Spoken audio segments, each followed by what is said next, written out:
talking with former, many times jockey champion Ricky Frazier here from Emerald Downs. And Ricky, I mean, a lot of fans have cashed a lot of tickets on horses that you rode here.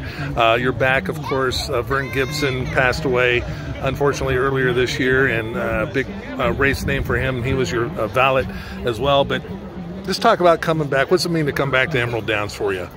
It's just fantastic.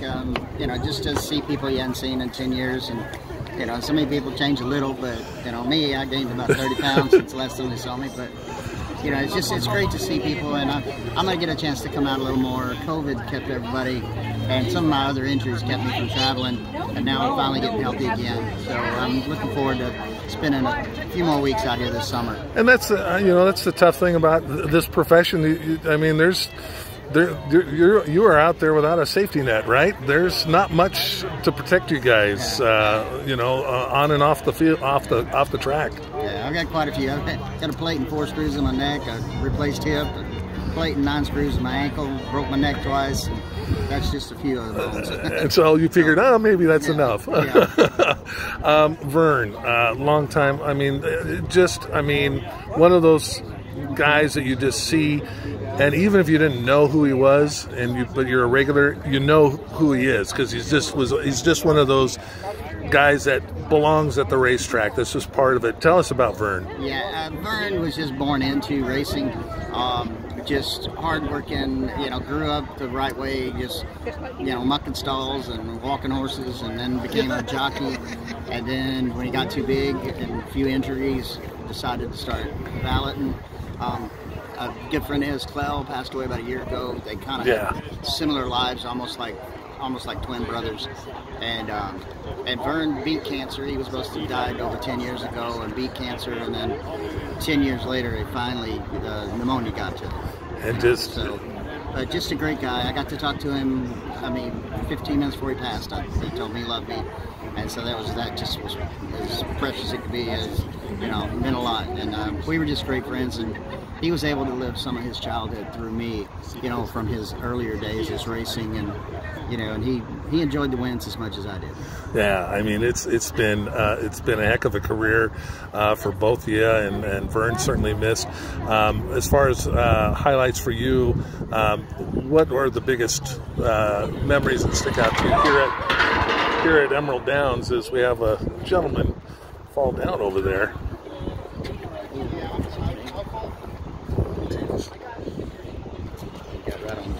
I think he's okay. Okay, well, the highlight that I was here, I went to Breeders' Cup with Doris Harwood, and actually was able to take family and everything, and we won a Breeders' Cup race with Margot's Gift, and the 2 Long Acres miles I won were just memorable. All the races, like Washington Cup Day was such a big day. I mean, I won, you know, it seemed like every year, never less than 2 or 3 of the Washington Cup races I'd win, and that was just like, that's your work that you spend all year for Washington Cup Day and Mile Day. And so I was just really fortunate to win in the big races, you know. So Money Rider, they used to call me Money Rider, because I win the stakes every year, and that's, like I said, it was, you know, it's kind of a proud thing I can still say now. You know, I'm always proud of it. But you know, at the same time, you didn't shy away from taking, you know, the lowest end of the claiming ranks either, you know, and put in just as much effort for everyone.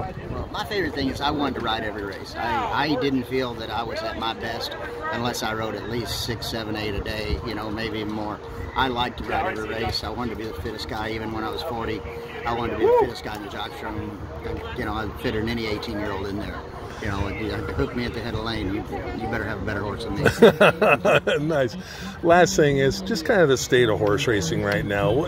I mean, you know, there's concerns, of course, and it's going through some major changes. Does anything really stick out that is the bigger concern for you over the longevity of horse racing than others? The main thing is I think that, you know, they've seen some, you know, some of the stuff of the horses' fatalities and stuff, and they're working so hard now. I mean, there's like every racetrack, including Churchill, to Santa Anita, California, New York, Kentucky.